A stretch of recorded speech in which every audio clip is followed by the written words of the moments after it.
तो बिहार में बीजेपी को रोकने के लिए पहले नीतीश कुमार और लालू प्रसाद यादव एक साथ आते हैं, विलय की बात होती है। उसके बाद बात अब फिर से महागठबंधन पे आकर टिक जाती है। फिर जिस तरह से लालू प्रसाद यादव का बयान आता है, उसके पहले राम गोपाल जी का बयान आता है। तमाम बयानों के बाद एक बार फिर साफ हो गया है कि विलय अभी दूर की कौड़ी है। इस पर ज्यादा बातचीत के लिए हमारे साथ हमारे सहयोगी रोशन कुमार हैं, उनसे जानने की कोशिश करते हैं। रोशन, आपसे जानना चाहेंगे, जिस तरह से बिहार में लालू प्रसाद यादव का बयान आता है, क्या लगता है कि विलय की बात अब पुरानी बात हो चुकी है, महागठबंधन की बात हो रही है, दोनों पार्टियां सीट पे इतनी जल्दी सहमति बन जाएगी या फिर बाद में चेहरे को लेकर क्या लगता है सफलता हासिल होगी इस जोड़ी को?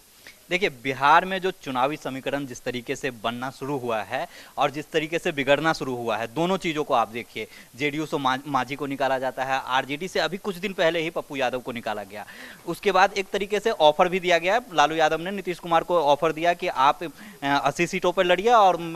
मेरी जो पार्टी है वो 120 सीटों पर लड़ेगी। लेकिन जो इन सब के पीछे जो है एक जनता परिवार का जो शिगुफा है कि मोदी के रथ को रोकने के लिए जनता परिवार एकजुट होएगी और उसके बाद जो है सो एकजुट होकर के लड़ेगी। लेकिन जिस तरीके से अभी दोनों पार्टियों में जिस तरीके से अंदर खाने, जिस तरीके से जो कार्यकर्ता हैं, विधायक हैं, वहाँ के जो नेता हैं, वो कहीं ना कहीं इस बात को लेकर के अभी तैयार नहीं है कि वो अचानक से जो धुर विरोधी रहे हैं, एकदम कट्टर विरोधी रहे हैं। आप तमाम चुनाव को देख लीजिए, बिहार में पिछले 15 सालों की राजनीति को देख लीजिए, तो ये कट्टर विरोधी रहे हैं और अचानक से वो किस तरीके से जाते हैं, जनता के पास जाते हैं वोट मांगने के लिए। लिहाजा अभी कहीं ना कहीं इस तरीके का ये समीकरण स्थापित करना चाहते हैं कि चलो हम बिहार चुनाव को एक तरीके से जो है पायलट प्रोजेक्ट पे करते हैं और उसके बाद जो है यूपी चुनाव में हम महागठबंधन या जनता परिवार बन करके चुनाव लड़ेंगे। लेकिन जिस तरह से विलय की बातें हो रही थी रोशन, अगर गौर करें तो पहले विलय की बातें होती हैं और ये आज की बात नहीं है, पिछले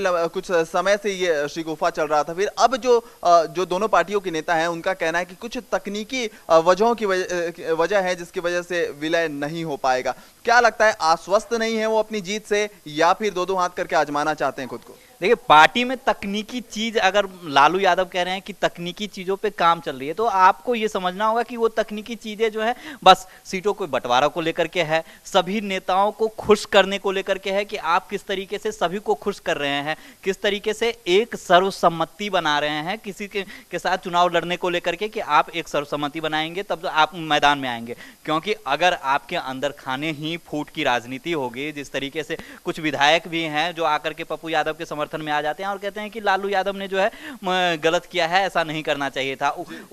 जब बिहार में है राज्यसभा के लिए उपचुनाव होता है, वहां पे नीरज जी हैं, बबलू जी हैं, तमाम तरीके के नेता हैं, उपेंद्र कुमार हैं, तो कई नेता ऐसे हैं जो खुल करके बगावत करते हैं। बिल्कुल, कई ऐसे नेता हैं जो खुल के बगावत कर रहे हैं, चाहे वो पप्पू यादव की बात करें, मांझी की बात करें, तमाम लोग हैं। हमारे सहयोगी रोशन बता रहे थे कि इतना आसान नहीं है। और दोनों ही पार्टियों की बात करें, विलय को लेकर जिस तरह से अब गठबंधन की तरफ दोनों ने मूव किया है, तो कहीं ना कहीं ये सियासी एक तरह से कदम है और दोनों आपस में एक दूसरे को आजमा लेना चाहते हैं, क्योंकि नई दोस्ती है, अंजाम का अभी तक कुछ पता नहीं।